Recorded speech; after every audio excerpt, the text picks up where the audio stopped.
ube nje kafishane lapha 115.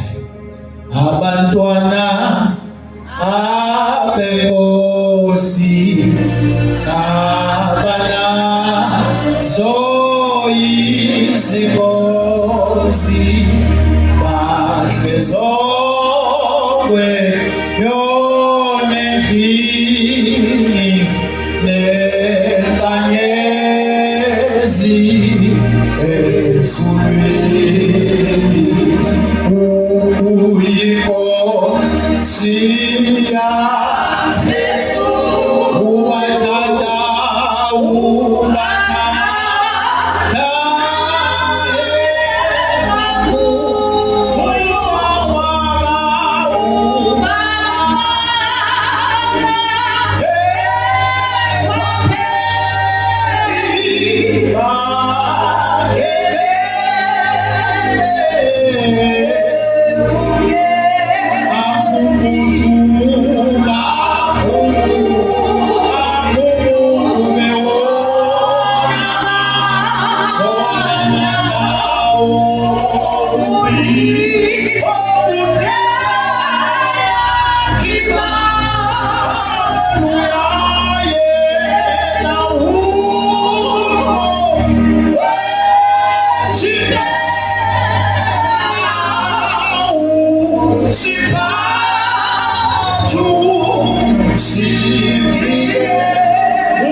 zonke zakhe izinto uyazisusa bese ayichitha.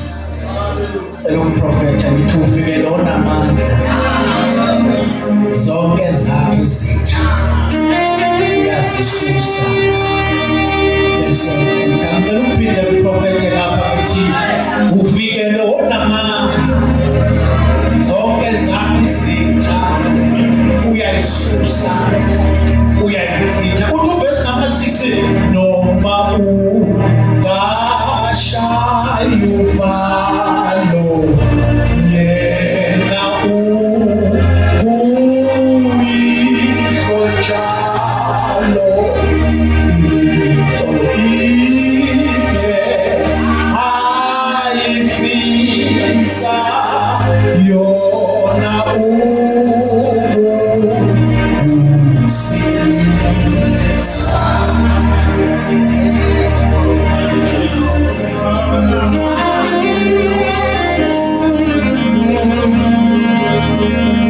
into ayifisa singisa seluphinda yinye into ayifisa uba wena singisa. Asithatha amabhayibheli ngoba ngezwe khona phakathi kwethu. Sivule incwadi yamaHubo chapter 45 verse number 1 wakhona kuphela, bese sivula iZama 18 verse number 21 wakhona kuphela, bese siyathandaza.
Verse number 1. Verse number 1. Thank you, Jesus. Verse number 1. Yacela bazana khona asikondela bread polo. Abahumo chapter 45 verse number 1. Sithoba sakhona sithi inkosi ngokubokazi wayo. Verse number 1. Inhliziyo yami iyachithima ngendaba enhle. Ngikhuluma igama engiliqambe ngenkosi. Ulimi lami lulusiba loloba ngokusheshsha. Cela uphinde manje. Inhliziyo yami iyachithima ngendaba enhle. Eyami inhliziyo kuyona omunye umuntu. Odeya iyachithima ngale ndaba enhle. Jehova yenzileyo mfethu. Ngikhuluma igama engiliqambe ngenkosi. Itheke seyichithima ngabe ke sengiphoqeleka ukukhuluma igama engaliqambanga ngomunye umuntu kodwa ngiliqambe ngaloko wenze inhliziyo ichithime okuyinkosi. Ithema isikwenzile inhliziyo yagcwala ukuchithima ngathokoza. Ngase ngiphoqeleka ukuba ngibhale noma ngikhulume igama lalokho engibona inkosi ingenzela khona. Ngoba akuthuleki uma kukhona sekwenziwe. Uma esenzile kuphumelela ukuphuma ingoma. Uthe uMiriam uma bewela ulwandle lithi iBhayibheli bathi besajabula ukuthi sesingaphesha kuMiriam kahle sikwazi ukuthokoza sidine lapho khona ingoma ekufanele siyiqambe ngoba ukhona ingoma ekanjwayo uma sekukhona kwenziwa. uzalumele methi hashi nenkweli yalo uyaliphoso lwakhe ebheneza Nkosi yamakhosi usihole kwaze kwabalapho bakuba khona ihubo elivukayo masekukhona kwenzile okuthokozisa inhliziyo. Hola ulimi lwami lulusiba loloba ngokushesha. ulimi lami lapho indaba yami namhlanje ulimi lami lusisiba tholoba ngokushesha. Lithe lesingisi and my tongue is like a pen of a ready writer. Alibonga amalebosi ngizokhuluma ngamandla olimi namhlanje. My tongue is like a pen of a ready writer. Alibonga igama lenkosi. Sifunde Proverbs 18 verse 21.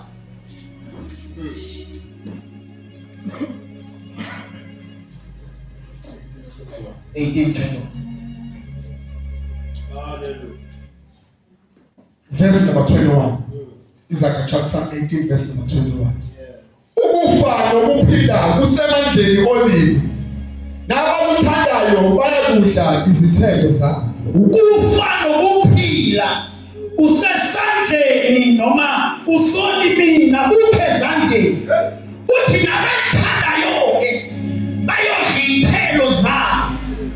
Ithi bongi ebhala noma uthi Davide uma ebhala incwadi yamahubo uthi ngiyabhala leli hubo ngibhalela inkosi ngoba khona sekwenzile ngibone kwenza ukwenze kuphi uthena mzalo ngazalelwe ekhayeni uma esemdala ubaba wayitshela ukuthi uma uhlelezile wayothola umntwana ngaphandle. Nikhona bazalwane ubaba wabeke semzolo uDavide kuyingane yakhe kodwa wayitshela ukuthi le ngane ayizalwe yini ngoba sengimdala angisekwazi ukuthola abantwana sabeyane. Lithi iBhayibheli lami le ndoda uDavide yakhula ngaphansi kwezingezwa kubizodwa abafowabo ingagcine kuzolenda abafowabo izozodwa nawo baba wabo.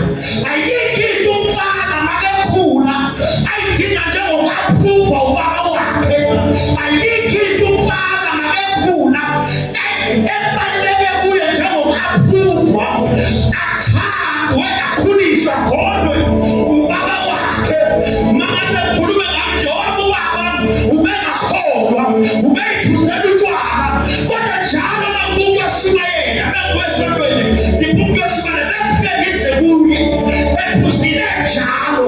Ngithi baba namhlanje ngishubele ngathi wathi bese ngimtshelile lokho wathi ubaba wenze kahle mfana wami ubashumayeze kanti akabona ukuthi esikeze indlela zokushumayeza yena enginga-approva noma beshaya izandla esontweni noma besukumelana ngey'nyawo esontweni kodwa lakade ngithokoza khona ukuthi uma ngifike ekhaya ngizothola ubaba ngimtshele ukuthi kade ngithini bese ngishaya izandla. So uDavide izandla zikababa kazazi.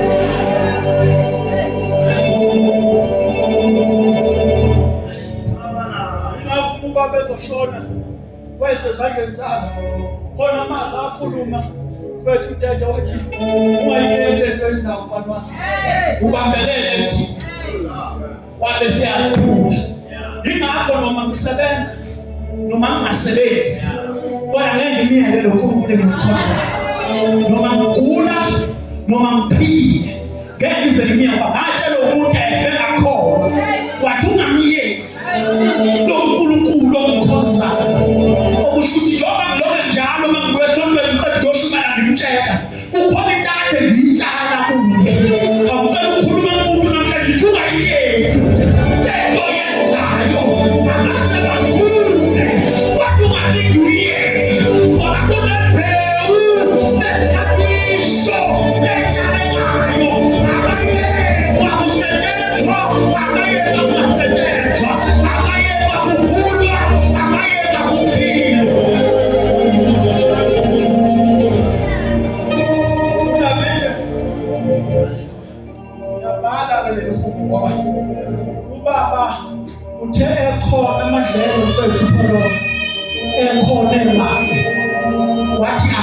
sihambe ke leli dlelo azikahle ukuthi ngizothi mangifika kulona kukhona ingonyama kulela hlelo kukhona amabhele kulela hlelo ngamanye amazwi ubaba umthumele ehlelweni nje uyoqeda ngempilo yami uthi akahambe yolusa ngiyazi ukuthi ngeke azabuye uzofa kanti akazi ukuthi ukhona ahamba naye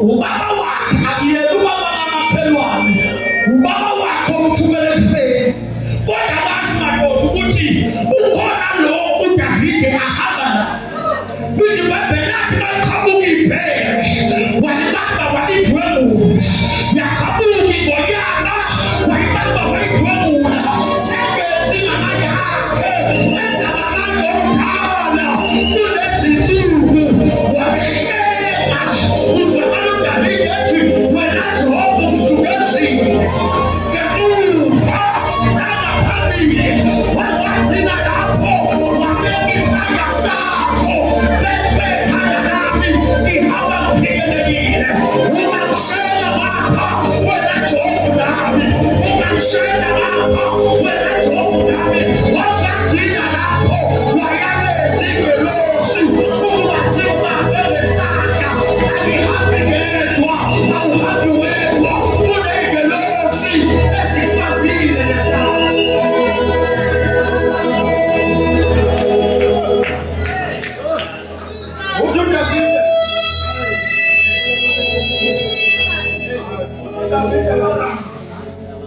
so nalokho uNkulunkulu ngiyabhala ngilikhulu ngibhalela uthi-ke ulimi lakho lunjengosusiba yiphelelo lesingisi esandleni soloba ngokushesha shuthi engikhulumayo ukhona obhala awubakithi engikhulumayo ukhona obhalayo lesikhathi uvula umlomo wakho ukhuluma ukhona obhala ngokushesha lesikhathi uvuka ekuseni uphimisa uthi ngicelile kakhulu uma wena Jehova ungakimi ukhona obhalayo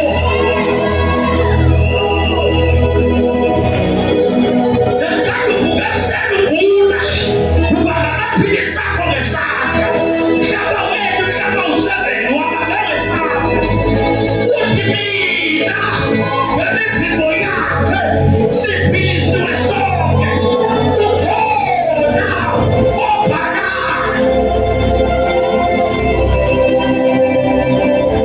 My tongue is like a pen, which amplified in the head of a skillful man.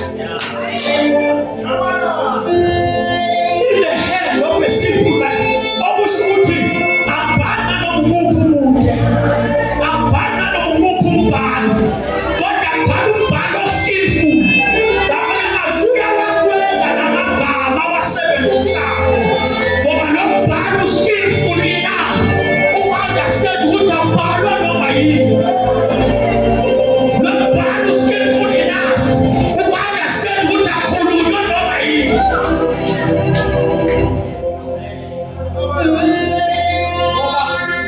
uyadala ngomlomo wakho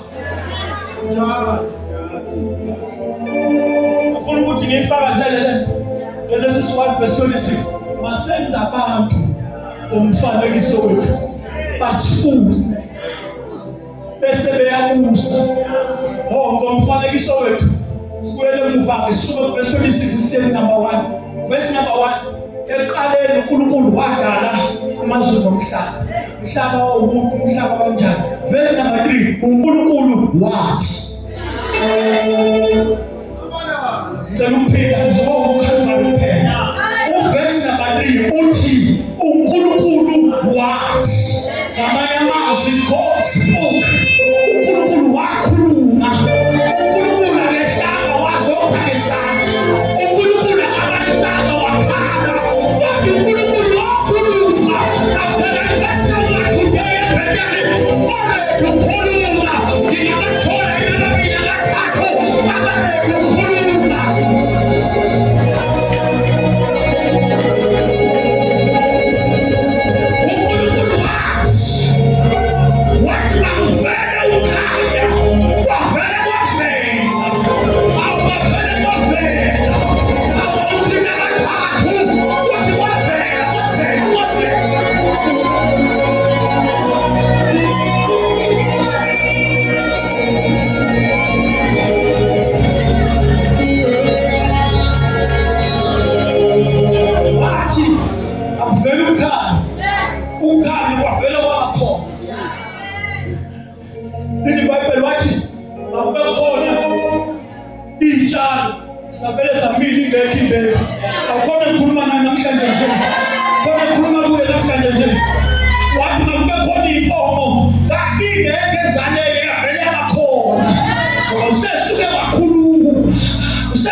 umuntu uDavide wena Goliath uza kumina nomkhondo nengcubo kodwa mina ngiza ngegama lika Jesu kanti uphethe indwayimana kaphethe ingalo isandla siphethe indwayimana ulimi uphethe ingalo kodwa abangizwa ngithi mina isandla siphethe indwayimana kodwa ulimi luphethe ingalo so kahle pholoba akusuka indwayimana ngokashabalala kuphe eBhayibhelini ngoba verse number 1 ngokashabalala izwi lelaphimisayo uDavide yilona lavula isiphobo baningi baphela wayegqoka insimbi kuvuleka amehlo kuphela nomlomo ney'nsela la zokuba akwazi ukuphefumula iBhayibheli lesikhathi ke wena mina ngiza kuwena ngegama igama lafela gijima layovula imbobo ekadivalekile kakhulu ukuthi leli kaphethe lesandla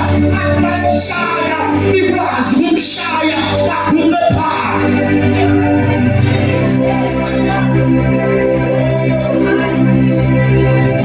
gijima izwi ayamandla kodwa izwi lagijima lekuvulela indlela awukhuluma namhlanje phezu kwale nkinga yakho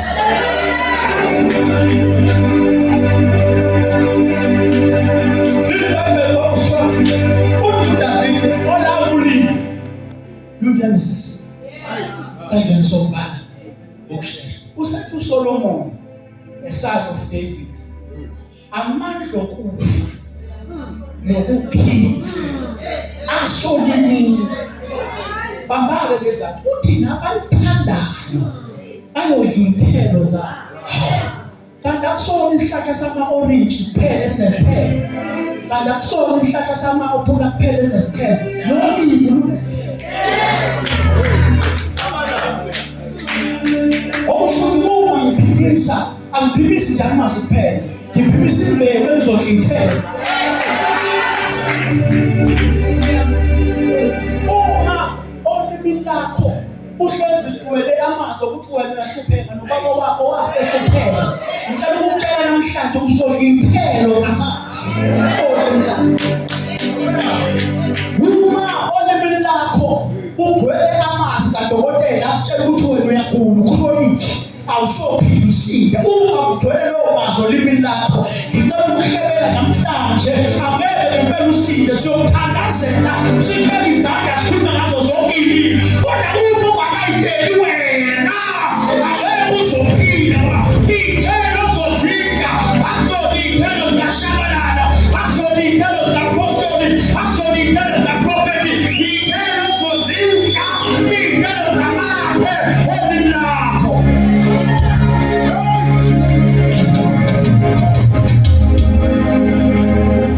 uthi nabalithandayo bayodla iy'thelo zabo nabalithandayo bayodla iy'thelo zabo ngokosi besangasebenza noMazuma waphela 5 months kodwa kulo 5 months sihleze ekhaya ekuseni sibukana siphinde siyolala kodwa kulo 5 months asikaze silale singalali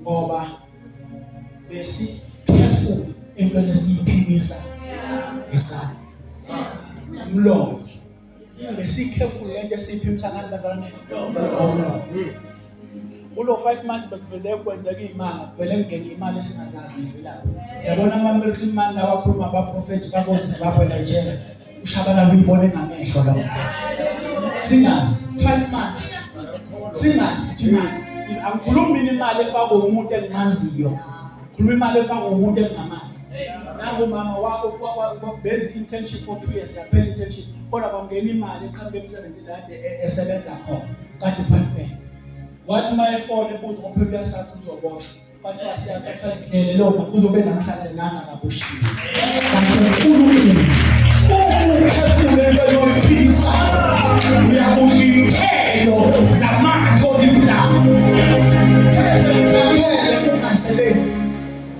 semkhathele-ke manje ungasebenzi avuke ekuseni ngathatha ukhoso ngathi khoso khona la wokusebenza khona ePelican akungise khona mhlawumbe ngizothola umsebenzi wokudrayiva abasengenayo ilayisensi afika khona 2030 ngifike reception wafika yathi uzama lapha oyinhlina wathi seliqashiwe kanti ikhona iposta kadriver seliqashiwe ngathi ngiyakuzwa lokho okusho kodwa ngicela ninginikeze ithuba no director ngitshela ukuthi ucelwa umfowabo kaKhoso wakwasebenza la ekhaya Innocent kanti ngicela ngiphiwe noma ngawu 5 minutes ngathi mangifika ngangena kumlungu ngahlala phansi nomlungu addressa ngathi shuthi ngubani wabani ngaveza yonke isinto yami ngosi ngiyakhuluma ngathi mangingena ngakhuluma amazi ngathi wena Job phezulu la ngiyamthola khona amathona wethu lo mhlaba sobe siyawudla ngiyakhuluma ngiyaprofetha namhlanje ngiyathola khona amathona wonke wona khona umhlaba usawudla ngathi mangingena ngiyakholwa ngikhaza uMlungu wasaya wahleka uMlungu imnyama kusabisa nje kodwa wahleka wasaya wathi uMlungu uya ngolesihlanu interview yakhe ngolesihlanu ngathi umuntu Jehova okhulilinyama ngathi ngafika ngolesihlanu ngayenza interview ngayiphasa ngabhala ngomsuluko ngasebenza ngaphela ngoba uJehova ukhulilinyama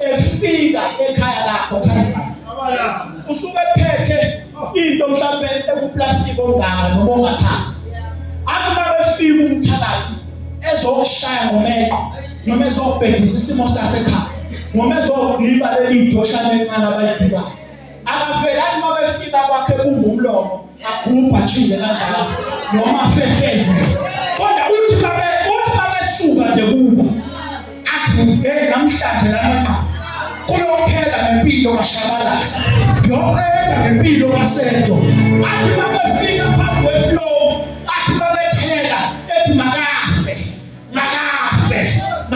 fafazele uyakhuluma ngabayazinto namandla akuyo into ayithelile kodwa into namandla amazwi awakhulumile lesikhathi empela so uma ungakhulumi they will speak on your behalf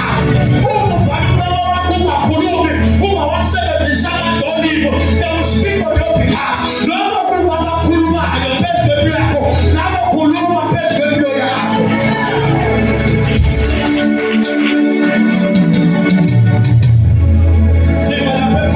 Gogo wasibalekisa uma senza laba bibi wathenga imbuzi bethu sajabula sathi sokla inyanga namhla kwathenga imbuzi ekhuluphalisiweyo kanti mbuzi izogqitshwa phambi kwengeti sakhuluma sekuyakhumbula uMakhulu sakhuluma isaluka sathi akekho kaphumelele akekho kankani akekho kaYunivesi akekho bayinemoto waqala umfowethu omdala waba nemoto ngashada mina obekhasa u8 mina kuphela oshadile ayibreaker icase because uma understand amazo olimi lakho wenza izinto ekathiwa ngeke saba khona kodwa zenze ngoba usuku ungakhuluma against lokho okukhulunywe ube ukukhulume against lokho okukhulunywe obakhuluma kuzoba namuntu phezwa kodwa uzovesela ukhulume ukuthi yebo bakabeka ngishade kodwa mina ngizoyigoba ngibamhlophe ngizoshada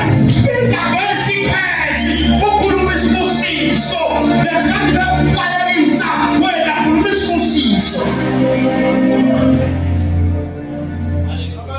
wasibalekisa uma seza lababhibheli benza umsebenzi begqiba imbuzi khuluma ngekhaya la Nkosiyami kodwa sakuqulisa bona bazalwa zashintsha izinto ngoba ifica abantu aba-understandayo amazwi olimi lakho sakhuluma awunokhona kodwa bazalwa nawukhuluma-ke kuleso simo sakho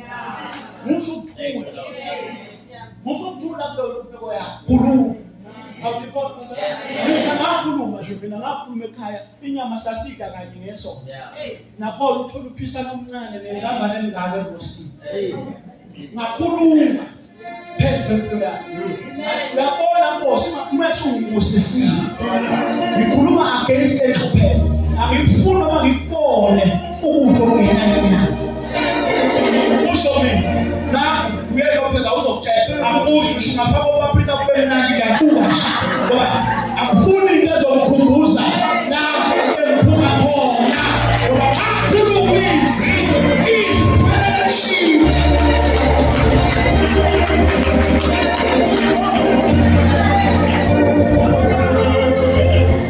futhi bengaphela yakwazi ukuphela na bengayifaka inyama mqonde ebhodweni futhi ngifake ebhodweni ngisho ngoba angifuni into ezomkhumbuza lapha emuva ishikabishabu nangemizimithi ishobhodiswami lunemizimithi phela bakhona sanyamana kuphela ukuthi ngabuyele emuva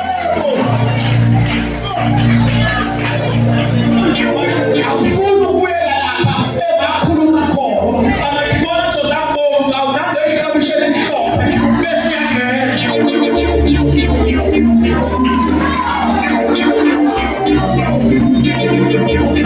yangena nabathandayo bazithelo zabo hayi iy'thelo zabantu abakhulume phezulu but iy'thelo zomntana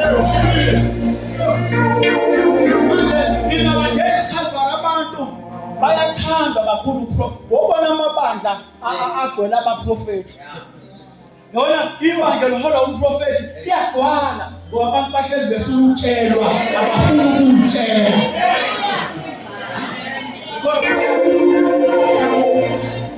abantu bahlezi ngokuzithola befuna ukutshelwa abafuni ukukhuluma ukuzitshela bona wobuzo wesifazane ukuthi wenzakalani etshelwa abantu babelokhu bemyalela kuphethe komane kuthi uhambe lo yamthandaza uzonqamuka isimo sakho somoto agijime usebenzisa impesheni yakhe liyasho iBhayibheli athathe bokuba kuyinzuzo yakhe inzuzo phela impesheni athathe bokuba kuyinzuzo yakhe ahambe kulowo mthandazo hayi umthandaza amanzi akhe awasebenzanga hambe lapha enyangeni agijime nenzuzo yaze yaphela etshelwa abantu uthenga senalutho esekhishwe nasemndenini esekhishwe nasemphakathini thula ngoba umuntu wayelele sasifo kudala wayefana nomuntu onothoko wayekhishela ngaphandle kwezwe ngaphandle kwesithi uma kuhlala la entaje wayengakhishela ngaphandle komlazi kuthiwa akaphumi ngoba uzongcolisa bonke abantu iBhayibheli ezitshela yena seqedile ukutshela abantu iBhayibheli uma ngengathipha umphetho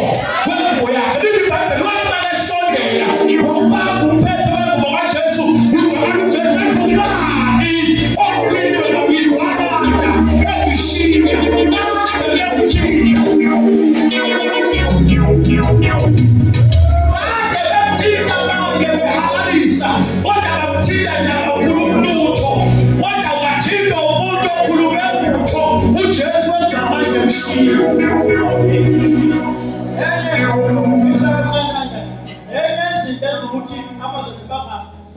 bangaphumeleli noma sebenikela ishumi ngoba bayinikela ishumi nje bethu sebashela abajili babohlala phansi afika omunye ashela awukhulumi ishumi ukuthi uma uyifaka imali bese uyakhuluma ngoba sala menyanga lomnikeza ukuthi uyakutshela wokufunda la bese uyakhuluma ukuthi bese uyahlinda emva kwalapho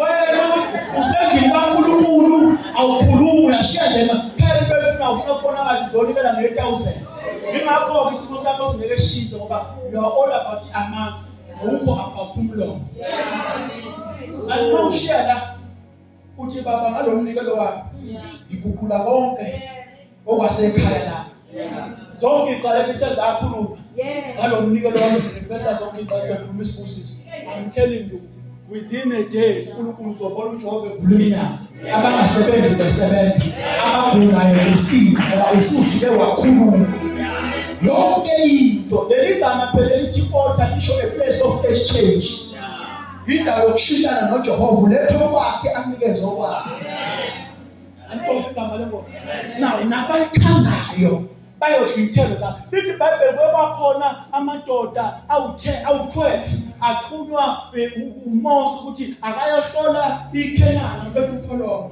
iBhayibheli makefika lamadoda wo-10 kanti phakathi kwalamadoda kukhona uKhalebi noJoshua. iBhayibheli mabefika u-10 wonke ubuya nemessage ukuthi ngeke sinike izwe. Amadoda la kaAnak amajayeli siyibone lapha siyintotho yakhe. Siyibone lapha siyimbuzane singenamandla singenalutho siyibancane ovele baphakamisa unyawo nje baspeeches because isizwe samaKhenani isizwe sabantu abada bamajayeli ababenamandla. Lamadoda ke awu-10 ayahamba ayezizweni eziwu-10 zaka-Israyeli ayisa imessage ukuthi ngeke sinike izwe. Zakhali izizwe ngoba izizwe zika-Israyeli sihlanganiswe amadodana kaJakobe awu-12. iBhayibheli uKhalebi noJoshua lithi zikaNkulunkulu bathi bona siwabonile impela amadodana kaAnak kodwa uJehova. Siwabonile amajayeli kodwa uJehova. Izwe sizolidla ngoba uJehova usikezelo. Hayi ukuthi sisazolidla kodwa uthi izwe sesidlile ngoba uJehova wenze njani usikezelo. Bakhuluma into ephambene lekhulunywa abantu abawu-12 abantu abawu-10 balidla izwe bangena eKhenani balidla wonke leli nqwaba yawu-10 ayingenanga eKhenani kwangena only 2 uKhalebi noJoshua. Bonke abantwana bakaIsrayeli abaphuma eGibhithe akubona bonke abangena eKhenani. Kwangena only 2 kwabantu abaphuma eGibhithe uKhalebi noJoshua. Kubhilive ukuthi noma kukhona ihile kodwa ngizoqoqa. Kufanele ukukholwe noma ubone umbhalo obovu ukuthi awukho umsebenzi kodwa ukhona bese uyangena. Uzothi uma usungenile bethi yazi khona isikhala ebesidinga vele ukuzivula kodwa ngeke ukuthi usungenile livule ithuba ngenxa ukuthi ufohlile. Awusihamba noJehova balibelizini uNkulunkulu ofohlayo asikhathazwe ukuthi kubhaliwe ukuthi umsebenzi awukho okusiphathaza ukuthi asigenanga.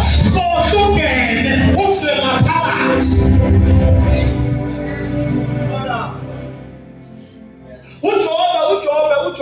uJobe bethu uCalvary wayelokhu etshela yena ukuthi hayi ngiyazi ethule azingaphakathi ethi hayi ngiyazi uthi umhlengi wami yaphila ingakho ethule noma ziva zonke izinto. Kodwa immediately esekhuluma ethi ngiyazi ukuthi umhlengi wami yaphila ephimisa ngolimi lakhe kodwa uNkulunkulu usesitholile isambulo gijimani uyomphilisa. iBhayibheli amathuba iqathakela wona engabekwanga isando usesule wayitshela yena. Amen. Uyakhulunywa empilweni ufuna ukubona uyakhulunywa ngaphimiswa ngiyakhuluma. uJesu uthe mezovusa uLazaro akambekanga isandla ethuneni kodwa wakhuluma ngaphandle kwethuna wathi Lazarus come forth. iBhayibheli wezokwabe efile ekoshiwe lokho ofile phezulu lakho uzophila ukukhuluma. iBhayibheli wakhuluma izwi okufile kwaphila kwagcwala ukuphila. amadoda amathathu uShadrach noMeshaki ezwakala ebhekene nesithando somlilo ezwakala ethi siyazi ukuthi umhlengi wethu uyakusikhulula. Bakhuluma inkululeko bengakakhululwa waphoqelela uNkulunkulu esezulwini uhlonipha amazwi akhulunyiwe. Bathi noma bengena emlilweni kodwa bangashi. Sengoso uAbraham ngoba uShadrach abangena aqala emlilweni uAbraham wangena emlilweni. iBhayibheli uma bephosa uhamba eqeda ukumvangela uAbraham ethi shiya labo uNkulunkulu bababa thatha lo uNkulunkulu wami ukuze uhlengeke. iBhayibheli uhamba ekhaya uNkulunkulu bababa baza kumphilisa bathi besamphosa newasha waphela kodwa kuthe bephosa uAbraham. iBhayibheli iy'ngubo zakhe ngisho umchilo wengubo yakhe awushanga bathi bebemkhipha ngisho intuthu yayinganuke ey'ngubeni zakhe ngoba umphilisa uJehova yakulalela iphimbo oluphilisayo.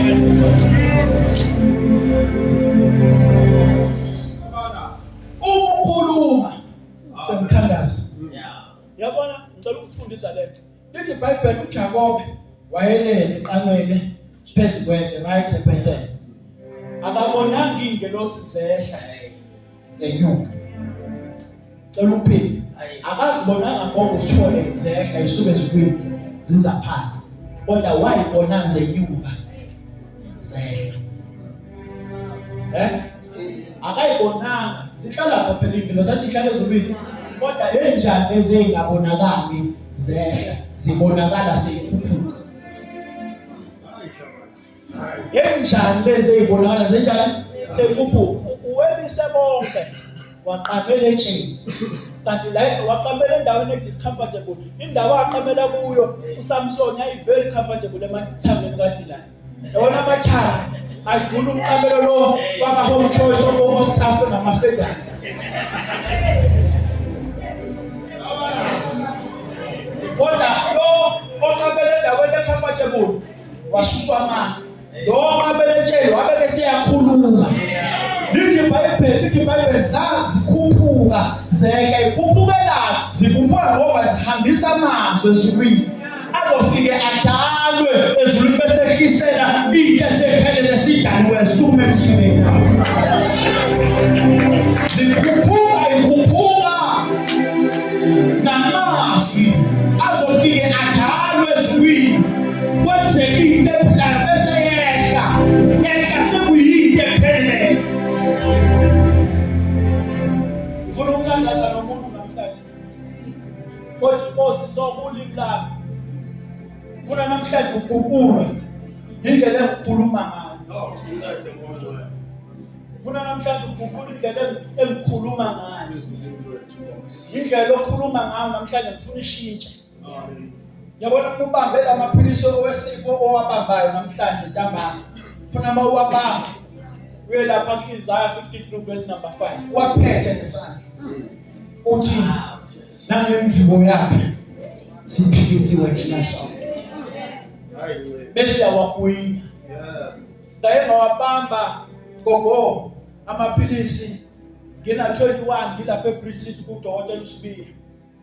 Ethi uyangifaka manje sengichronic ngine-BP. Njengoba ngijuluwe, umuntu ojuluka njengami. Ngawabamba amaphilisi. La wathi angiwakunye phambi kwakhe ngawamumatha wathi mayephume uyoqala ekubhalela ifile ngawaphifela emgqomeni. Ngasayina konke ngawabamba wonke amaphilisi ngalokho ayelapha eCobra. Ngabonga kuyena ngaphuma ngathi khona lapha eBridge City ngakasibamba umgqomo lapho ngomkhulu. Ngama eduze komgqomo ngathi Nkosi, okokuqala ngisemncane, okwesibili ngibizile. So angikwazi ukudla amaphilisi ngibiziwe ngoba ngithi mangishumayela bese ngivuka iBP phambi kwabantu. Bese kuthiwa ufe kuliphinda ngenxa yesono ongadlanga sona. So njengamanje ukhuluma ukuphila phezulu kwempilo yakho. La maphilisi wonke ngeke ngize ngikwazi. Ngina 21 namhlanje ngina 27 angikaze ngiye esibhedlela. Awathatha wonke awafaka emgqomeni. Hayi diagnose ngina 21 ngathiwa ngine-BP ne-chronic. Namhlanje ngizothi 27 ngoNovember 15 angikaze ngisibone isibhedlela ngoba uyawahlonipha amazwi olimi lakho. Namhlanje ufuna ukuyitshaya lento engisho wathathe nesikhathi waphuza nje uwathatha angikhathali unesiphi isifo i-cancer whatsoever every disease. Namhlanje ntambama usuwaphuza ngesikhathi sakho wabambe ngesandla bese ufunda u-Isaiah 53 bhala phansi Isaiah 53 uverse number 5 bese uyawagwina. I assure you, within 2 weeks mkhulu kakhulu uzokuphila. Hambe esibhedlela uyochecka. uNkulunkulu uzobe sekusiza.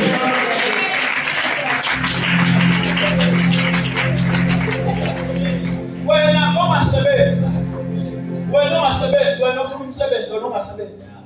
Ufuna uthatha iCV yakho. Namhlanje thatha iCV yakho before ulala. Uyibeke isandla ukhuluma amazwi. Walento oyifundela hayi lokho uthi ufuna ukuzama ngakho cha kuzama manje bonke. Yalento oyifuna.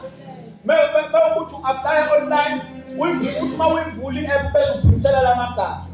Uthi ongenzeli ibhanki wena Jehova ngenzela. Wena uvula indlela kaShloka sithi usangayivula indlela namanje. I assure you uzoqasha uzosebenza. I wish you know I wish you know what this prophet. Wena moshiwe manje lomnyama noma uthi uboshwe. Wena moshiwe kuleso sono, wena moshiwe kuleso iqalekiso, wena moshiwe kulo ma generational cases asekhaya. Unama ungena manje wena osakho isimo sakho uthi manje uma ungena ekhaya mawuvele ekhaya ngethi phezulu uyaphilisa ukhulu ukuthi Jehova namhlanje ngiyakhala wonke abantu endakaleka wonke abakhulunywa bathi wasoze kwenzeka ngawe namhlanje kuyenzeka yonke into eyibopha impilo yakho ongenzeka nangabazali bakho ngiyakhuluma ngeprofethi azaphumelela phezulu yakho. Thank you, Jesus. Namhlanje ufanele uNkulunkulu asize ngoba abeze abazalwane abazo understand ukuthi kuyakhulunywa kaNkulunkulu. Manje abazalwane bafuna ukumotivate ngeentshumayelo, bafuna ukushunezwa kuthiwa banqabe ikhile, kuthiwa banqabe ukuphila, abafuni ukukhuluma. Abafuni izwa le ndoda le engasechibini ithathayo umuntu ongumfana uma manje uzamazaniso ungamuntu ongumfana akufuna umsebenzi angithi abasikwaze njengomasipala babushika abasebenza kwamasipala kodwa akho ngisho amathuba nenkosana abazivulela wona ahlezi befuna ukufaka bafuna ukukhuluma. Uyakhuluma emhlabeni ukukho bafuna ukuyibona emhlabeni khuluma awubheka ukuthi uzathi makhelwane khuluma. Angithandaze nawe namhlanje othi Nkosi ngoba ulimi lami uthe ngiphimisayo kwenzeke gcwala amandla okudala ngoba ulimi lami futhi umuze ngaphambili ngithandaze.